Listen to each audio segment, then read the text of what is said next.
Hey everybody, welcome back to Gardening with Green. Today I'm going to be planting my yellow potatoes. I have two, well I have the black is a 15-gallon and the blue is a 20-gallon bucket. I have my Gardenscape all-purpose potting soil and I'm going to be planting yellow potatoes today.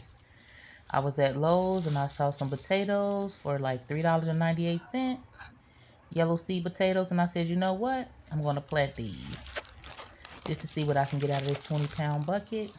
This is going to be the second time I'm growing potatoes, so I'm excited. As you see, the potatoes have already sprouted. It has the eyes on it. And what I'm going to do is I'm going to plant it in this bucket. This bucket is filled a quarter of the way with dirt.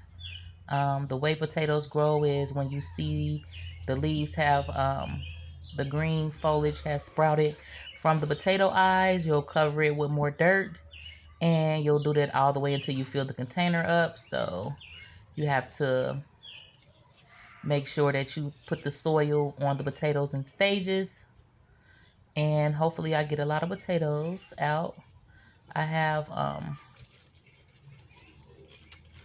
placed the potato spuds with the eyes facing up, so it'll be faster to get through the soil. There was 4 total in the package, so I have all of those 4 placed in the pot. I was going to do 2 separate pots, but I decided to do these 4 just in case a couple don't sprout. And I am going to take the potting soil and cover it. Thank you for watching. Have a good day.